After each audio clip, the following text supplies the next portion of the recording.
So welcome to the Radiant Woman Unstoppable You interview series. So in this series, I'm featuring women that are out there with these soul-led missions to empower other women, and of course men and children as well, to live more radiant, happier, healthier, and more abundant and more purpose-aligned lives. And that's what I'm all about, really helping, busy women to holistically create radiant physical, emotional, spiritual, and mental health to transform their mindset and to experience clarity and confidence in their purpose. So tonight I'm joined by a very special guest, Beverley Carrick, who is all the way over in Ireland, so the other side of the world. And so we're in for a treat with your beautiful accent. So welcome, Beverley. Oh, thank you, Linda. Thank you for inviting me. Pleasure to be here. Yes, no, I'm so happy that we could do this and that the timing sort of worked out, because sometimes it can be challenging when we've got different time zones. So worked out perfect. 9 o'clock here coming from Ireland, so yeah. Yes, I know, and then we're 7:45, so but heading to 9 p.m. at night almost. But and now and as I said, when I reached out to you, it's like I know that you're a Reiki practitioner, you're a mum of two. And, so obviously I appreciate that, our viewers are quite busy. So I do try to keep these chats to 20 minutes or less, but let's face it, it's easy to go beyond that. So we'll try and keep it tight. But, and it's always interesting, isn't it, to see as we start chatting and what comes up. But as I said, and as I was just saying before we started the interview, that I can see that, you do beautiful, inspiring posts and shares, but you are also halfway through a 14-day challenge that you're part of. So I just wanted you to just touch on that, because I think it's such important work at this time, when there is such unrest in the world. Absolutely. And the challenge that I'm involved with, it's a campaign that was set up by a friend of mine called Lee Bradshaw. And he set it up just to to help people and to reach out to people who want to work on themselves physically, mentally and spiritually. And it was set up, just coming out of the lockdown, when a lot of people were being affected mentally with their health and well-being. And we've 1,700 members now on the Facebook page. Wow. Lee reached out to myself and other people who could contribute in a way with physical fitness and with lives on Facebook pages, so people can just log in and do their workout at home and log in and do meditations and talk about I would talk about how Reiki healing can benefit you.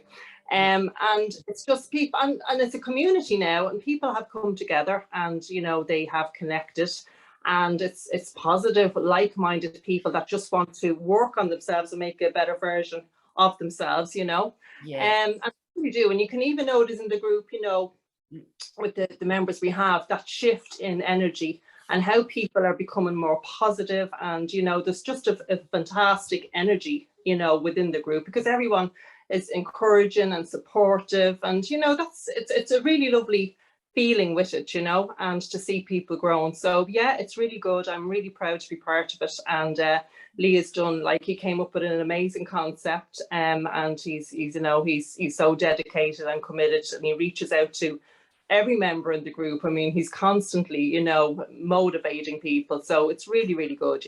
Oh, that's fantastic. And as we said, it's so needed. And I mean, particularly as you're saying, when you see that community of like-minded people, and you sort of know that there's people that are going through the same sort of challenges, they're thinking the same way that you might be, they, are feeling the same sorts of feelings. So it's great that when you can share that, and as you said, that everyone can kind of support each other, and, it's beautiful in these times, and to lift that vibration and to have more of a positive outlook.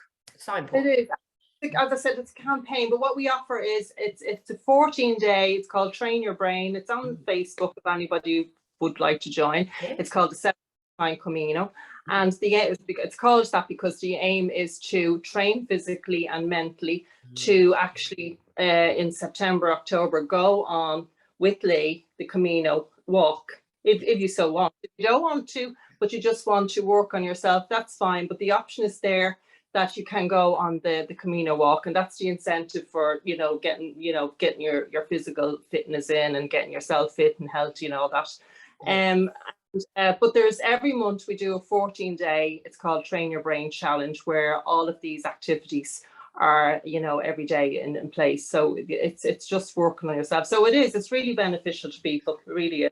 It is definitely. So, and tell me, like, because it's interesting. I mean, as you know, I study lots of different modalities, but one I haven't actually studied is Reiki, and I don't actually know too much about it. So, and obviously you being a Reiki practitioner, I can see that, quite often you're helping new people that are coming through, learning the ropes, so to speak. So tell me a little bit about Reiki, how you got into it, and, what is it about that particular modality that really resonates with you? Okay, well, how I got into Reiki was, my husband had passed away, and I was kind of, for a good year, I was kind of, grieving, and, and I just wanted, it was a friend of mine who suggested I look at Reiki, and I'd never heard of it before, and I kind of read up a bit about it, and I went and I had a few sessions, and it just opened my mind, really, and I kind of, I really found myself, and I really found a depth to myself through doing, the healing sessions as well. And I could see how it was so beneficial. And then I looked into, what I learned was we all have the ability to heal. I mean, it's, when you're a Reiki practitioner, you're not magic, or you're not any more special than anyone else. Everybody has the ability to do Reiki healing. Yeah. And it's just about training and being able to tap into that higher source energy to channel through to do it. Yes. But so I kind of researched it and looked into it, and I found a fantastic Reiki master who I really resonated with, Hazel. And I done my level 1 and 2 with her, and that's how I got into it. And I really feel that's my purpose in life. I've done other jobs before. I was an interior designer, and then I worked for a utilities company here in Ireland. And but I really, once I started doing Reiki, it was kind of like I found what I should be doing. Do you know, the type of way? So yes. I gave up the 9-to-5 job, which a lot of my friends were saying, because you have a steady income from it, and so like I'd no qualms about it. It was like, no, this is what I really want to do, and I'm going to follow my heart and follow my passion to do this. And it's been successful since I've got into it, and it's kind of opened doors to other things as well. So it's just I just find a lot of stuff has come into my life, and I have connected with people on their spiritual journey path more through it. Yes. And just other beautiful souls like yourself. Just kind of fall onto your path on your journey, I think, once you open up into that world anyway, really. So it's just, that's what I've been doing since. Yes, wow. And it's so important because, I mean, as you know, that's sort of part of like my mission to really work holistically, because as we know, I mean, it's all well and good to eat cleanly and exercise and do all of that's important, but you can't neglect this emotional piece. You can't neglect the energetic piece. Like, it's also important, so you're right. I'm glad that you, as you said, that's kind of what's on your heart and what really feels right for you, and you're seeing results. And just on that, because, obviously I've been talking about, I guess, empowering women and things like that. But I know you were saying that, interestingly, it's often men that are gravitating more towards Reiki in the work that you're doing, which I find that fascinating because, typically you would think it's more women, so yeah, tell me about that. Yeah, I think actually in the last, year and a half or 2 years or so, in particular with lockdown, men kind of became more open to, a lot of things like that, and wanting to work on themselves and obviously to heal. But I think with being at home, it gave people a lot of time to reflect more and go inward and see, and they start looking more to these holistic therapies, if you will. And I do find, there's a lot of men, particularly in their 30s and 40s, that are much more open to it. And I have, I've a good, like, as probably as many men Reiki clients that I would ladies, and they really, and they're really in tune with it. And so it's great to see men being, because, you know, I'm sure years ago it was more of a woman's kind of a thing to do, you know, and men would be more cynical. But no, not so much now. Men are much more open to that, and it's great to see. You know? It is definitely, because I mean, obviously it's relevant for all of us, you know, we're all, you know, energy beings at the most fundamental level. So it makes sense that, you know, they benefit just as much as we do. So, you know, no, that's amazing. So, yeah. And just tell me, like, so you were saying how you sort of got into it and how it resonated with you. So tell me, you know, is there any kind of people that you've worked with that have just sort of had, you know, like really, whether it's profound kind of shifts or whether it's just really unlocked something? Like, is there anything that kind of, any cases or people you've worked with that have really stood out to you? Yeah, well, you will see. I mean, you know, you'll do a few sessions maybe on clients, and sometimes they have ailments, sometimes it's depression, sometimes they're just, you know, they're feeling a bit lost within themselves, and so you get different people coming up with different things.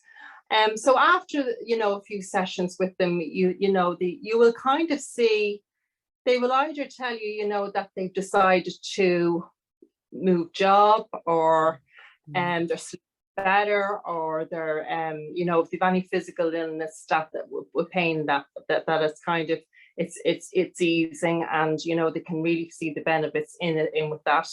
Yes.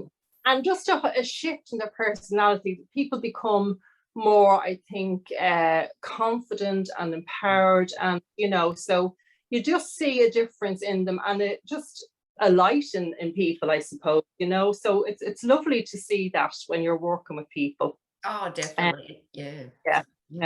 And you were saying, like, how does it actually work? Well, what Reiki is, what you're doing is you're actually just working on the etheric body, which is made up of your aura, your chakras, which is your energy centers, and your meridian lines. And it's just working on, you know, we're all energy, but you know, that's what we are, beings in this human form as a physical body. So it's just tapping into a higher force energy and using myself as a conduit for energy to come through and flow from my hands. On the areas, going down the relevant areas, the chakras that would govern, you know, the different organs that's around it in the parts of the body. And the thing is, if there's negative energy that builds up in those chakras, in those areas, and it's kind of not cleared, because, you know, we can have a buildup of negative energy through different things like trauma, you know, illnesses, you just things that happen, even that we bring in from past lives, you know, karmic stuff, past lives.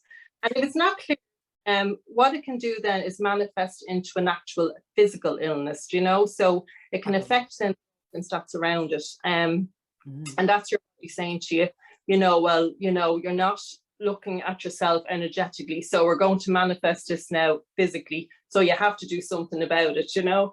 So that's basically what it is. It's Reiki. It's just working on your etheric body, which is your energetic, your you know, your energy field. Yes, yeah. And I guess, and it's interesting because I mean, I guess I work with the chakras, you know, and I can kind of tune in sort of, so I suppose it's similar in ways where it's almost like, you know, you are intuitively, as I said, you're working with the energetic anatomy, so to speak. And as you said, it's kind of then seeing what's there. Because I know with myself, I mean, and obviously I don't do Reiki, as I said, I'm not really that familiar with it, but I do get what you mean. And as I said, I tend to, when I tune into someone, I sort of see, you know, ages and scenes and, you know, that sort of thing. It's almost like it's like, it's amazing what energetically, like imprints, and as you said, memories and traumas and things like that almost get stuck there, and, you know, create these blockages or create like dense kind of energy that's sitting there. And as we said, I mean, you know, it can take a while for it to show up in the physical, but it will, you know, so it is important to be working on that energetic level 100%. So Interesting, isn't it? So now also I just wanted to ask you, so we've sort of touched on a few, the things that, as we said, how you came across Reiki and some of the successes that you've had. So tell me, and it doesn't necessarily have to be related to Reiki, I mean, it can be, but what is one of your, like, I guess, top, go-to tools, processes, techniques that you use just to help you, whether it's in terms of, giving you a bit of an energy boost, or whether it's calming the body? Like, what's one of your go-to little tools? Okay, well, for me in particular, because I work with people's energy, I have to get out into nature around a lot. Yes.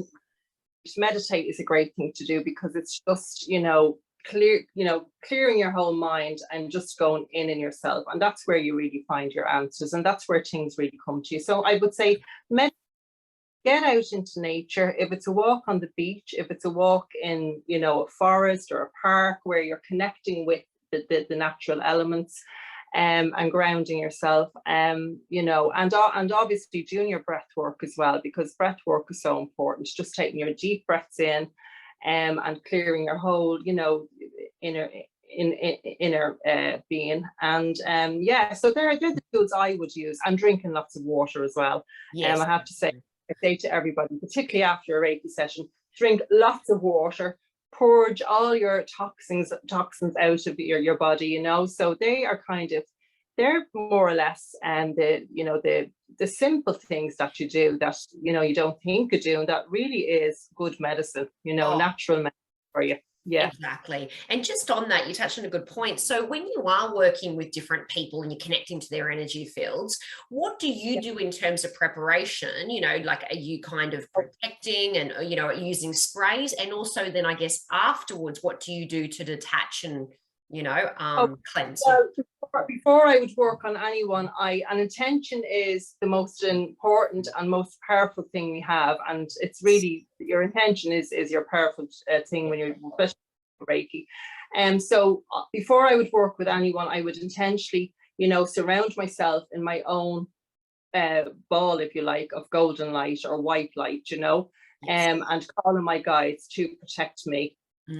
So and that's not even working with Reiki. I tell people, to, even if they're having a shower every morning, just to visualize themselves in this golden ball of light to protect their own aura before they go the door into the world. Because when you come in contact with other people, if they have a low vibrational energy, there can be an energy transfer with your auras. And that's why you can meet somebody and they're you might go out in a great mood, and you might bump into somebody who's feeling a bit lower than you, and you come away feeling more depleted from having that conversation with you. And that's just your energy transfer with you.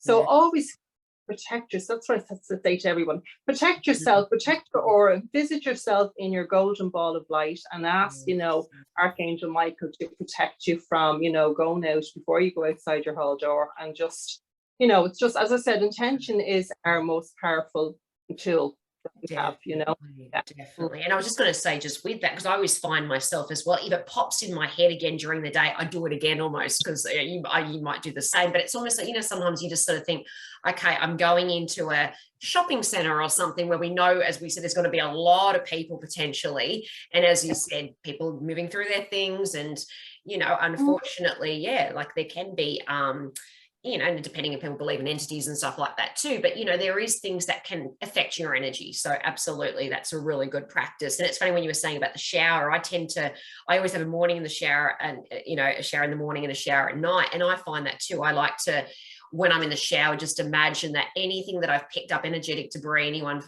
is literally just cleansed away. So it's a good practice. Yeah, that's actually another, just to surround yourself in your ball of energy. Also to be in the shower if you're going before you get into bed, just to let everything, just to open up and say, I'm releasing all negative energy that I came in contact with today, and just envisage it going down the drain, in the shower. Great.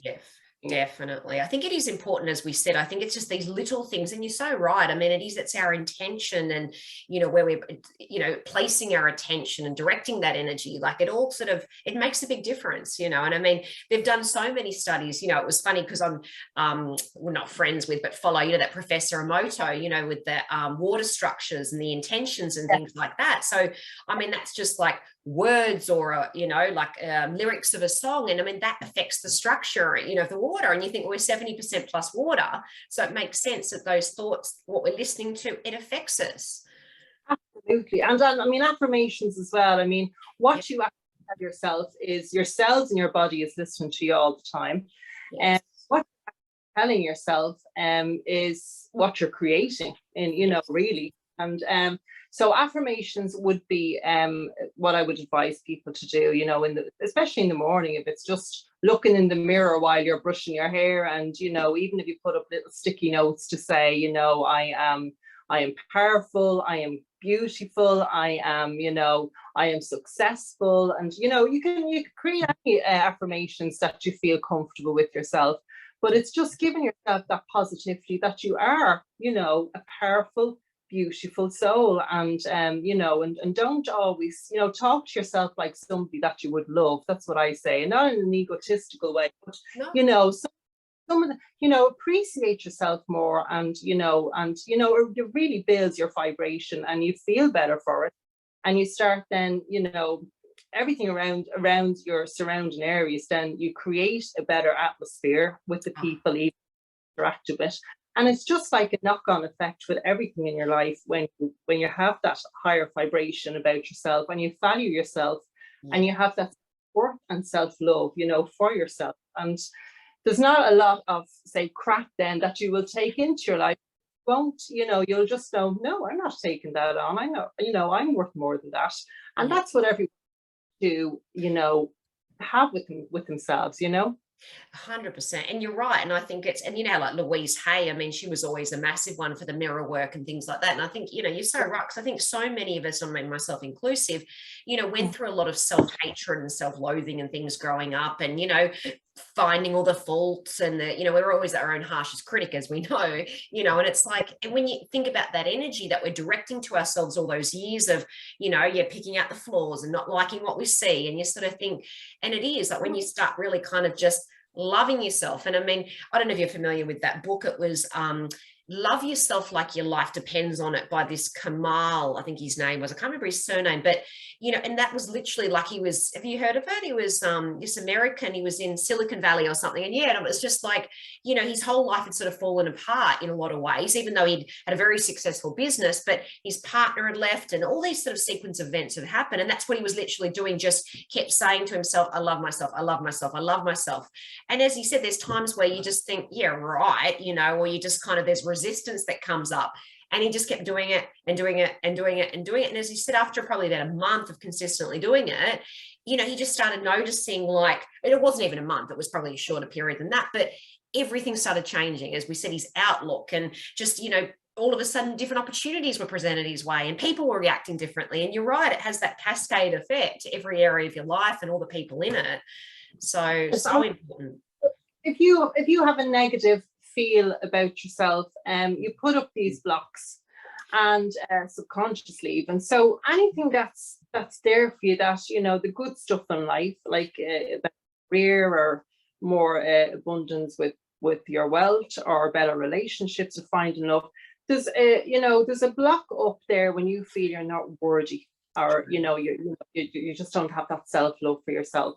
So if there's a block there, you're just not going to attract those things into your life. But if you're feeling, I'm worthy of all these great things, and I can give love, and I can receive love in abundance, and and the same with prosperity, these things will come into your life, because it really is all about what you're putting out, you're getting back. And that's all about quantum physics, and everything is there in their quantum field. We can have, it sounds a bit bizarre to people, but you can really, really have anything you want once you are in line with that energetically, and you're worthy of it, and and you have that self-belief and that self-empowerment. You can attract anything into your life. But unfortunately, people, you know, they're damaged from, you know, we all, you know, would should have and seem to imagine that, you know, we all have the parents that empower us, but some people don't have that, and they have parents, you know, damage them in a way that they you know, they bring down their self-esteem and self-confidence. So by the time they become adults, they really don't have that self-worth or stuff about themselves. Or even if they're coming out of a toxic relationship, they really, you know, their self-worth is on the ground. So you're not going to attract good stuff into your life while you're feeling low about yourself. So it's all about raising your self vibration, your own vibration and your self-worth and love, you know, to attract 100%. that. No, you're so right. And that's the thing. And it's like that whole, you know, I guess the core wounding of I'm not enough, you know, it sort of feeds in with that too. It's like when people feel that they're not enough. And as you said, they feel that they're not worthy, and then they feel like they've got to, you know, overdo and overgive and really prove themselves. And it's like, it's just a recipe for burnout, you know, on all levels, really. So, so as you said, self-love is just, it's the key to the key, you know, it really is self-love, self-care, owning your worth, you know, owning your power, taking your responsibility, your power back, you know, it's, yeah. That's it. And it's amazing to see, even with the, as I said, we'll go back to with the 769 Camino that I'm doing. And that's really all about, it's giving people that self-worth to work on themselves in, you know, from the inside out, to work on, you know, getting that connection with who they are, and wanting then to physically and mentally have you know, a better version of themselves to attract, you know, better into their lives. And as you can see the shift with people once they start working on themselves, that they get this, you know, better self-belief within themselves and more confidence. And, you know, you'll hear that they're getting better job offers, or they're finding love, or, you know, and you can just see the better things coming into their lives for them, because they are working on themselves and becoming that more, you know, confident and happier person, you know. Yes, definitely. And I think you're right with some of these communities too. It's so good when you've got that, you know, these objective kind of people that are there, you know, that like don't have any kind of, you know, attachment to it, in the sense that, yes, they want to support you and all of that. But as we know, sometimes people in our lives, you know, unfortunately, they might, you know, be looking at it differently, and they might be thinking, oh, you know, well, hang on, you know, you've been brainwashed, or they might not understand it, or they might not like that you're changing. And of course, then that kind of puts a mirror for them to sort of, do they want to change and do the work, or is it uncomfortable? And then they can't, you know, so yeah, so it's nice. Not everybody in your life wants to see you doing better, because it highlights in their lives. And that's the good thing about being in a community like the 769 Camino is, and you can come in and share your story if you like, is that you're into a group. And it's always better, you know, to talk to somebody who's a complete stranger, more so than somebody who knows you well, because they're unbiased, judgmental. They listen to you more. They will give you advice on a more neutral platform. So, you know, people, I think, feel more comfortable with telling the stories and getting that out there, because getting something out of you that's kind of you're suppressing, it's always better to get it out, as you know, and whatever you've been through, whatever, and it's kind of taking that burden off them. But it's you know, they're able to share it in a very safe, non-judgmental, as a group of people, that they may not be able to say that at home, because, you know, a lot of people around you, your friends, and particularly family, they can be very judgmental and knock you, and as I said, they don't want to really see you doing well, because it highlights what's lacking in their lives, you know. Exactly. Yeah. Exactly. So that's when you find like a like-minded community, it's like you want to stick with it, because it's like it is, as we said. And I mean, and you know, we connected through one, I think, a group program that we were doing, and the Facebook group was quite connective. It was a lot of, do you remember that? There was a lot of women, and I think that's how we originally connected. But do you remember it was the Accessing the Quantum program, I think, that we did? And same thing, it was like, do you remember that one? I've done a few programs like that over the years where, you know, you see this beautiful group community, but it's interesting, isn't it? As soon as the main facilitator kind of leaves, or they're not there, the energy's just not, it goes, doesn't it? It's funny how there's no kind of active energy. It's just all of a sudden, the group's just nothing. Like if you go from sort of, everyone posting all the time and supporting each other and loving each other, and then all of a sudden, it's just the group's dormant and like no one's doing anything. It's quite interesting, that dynamic. But no, I love that the online communities, some of them are just so beautiful, And they were so well needed, as you were saying, during the lockdown, because that's all people had, and it was something that people could go online and tune into, because they didn't have that interaction. And especially people that were living on their own and that was working from home, that lost the interaction that they had, even just getting out of the house and going to work. Groups like so needed, Oh, they are definitely. So, and even, like even when, the lockdowns aside, I mean, sometimes, as we said, it's hard to find those like-minded people, because, I guess some of us are in communities where, they're, people aren't necessarily awake to it all, or they are very grounded in the third dimension, and they aren't, really necessarily across a lot of this stuff, so that can be a challenge too. So anyway, but we could just talk all night. It's interesting, isn't it? I love talking about all of this. So, thank you so much. I know we've probably kind of deviated a little bit from your work in the world, but it's nice to share some of this stuff with people, because I think people like to see that there is various tools and techniques and processes and people and communities that are out there that can really help us in so many ways.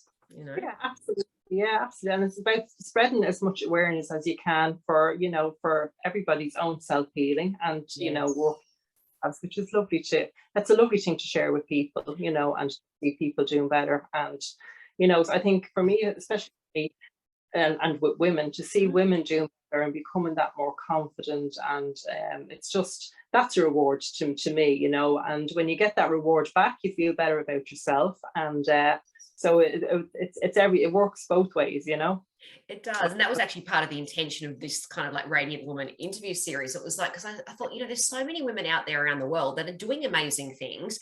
And, and a lot of us women, we do have fears about, going and speaking our truth or being seen, and it was like, that was because quite a few women that I've asked, they're like, oh, no, I couldn't do that, and I said, but we're just having a little chat, and, it's great to be able to share with others what we're doing. And, and it's sort of like so many women, there's huge fears about it. So it's sort of like, that's why I thought, well, this is a great way that we can just, on a small scale, just kind of start to feel more comfortable being visible and sharing, what's on our heart and our soul-led missions. And I always think that because I'm such a strong supporter of women, and I love women, and not in that way I'm heterosexual, but I don't. You mean? I've lots of very good platonic friendships with men, but I'm a really big supporter of women, and I do always think that maybe in past life was I one of those witches that was burned at the stake because I was a woman, because I kind of have that really burning thing in me to support women. And also I have a daughter who's going on 18, and she thinks she's going on 30, but just to give her that self-belief and confidence going out into the world, because there's so many things that's going to knock her, so it's just all about, I think when you do have a daughter as well, it's kind of, you really want to make an environment where you can make a better place in the world and to go out and do their thing. That's the thing. And so, as you said, so they grow up sort of knowing that, what they have to say matters, and that they are important, and that they are valued, and that, they can do anything and be anything and achieve anything, so whereas, as we know, unfortunately, in years gone by, and even in societies and cultures today, unfortunately, there's still a lot of suppression of women in a lot of ways. So so we're blessed that we're in a time and a place where we're able to, to have this freedom and this, and this ability to be able to reach other women all around the world and share, as I said, our mission. So anyway, so it's so lovely to connect. And as you go into your day and I start to go more into my night, but so I know exactly. So anyway, all the best, and thank you again. And I'll have you on again soon. Yeah. Lots of, Irish loves and hugs to you, and lots of love and light. Yes, lots of love and light. Okay, bye, Beverley.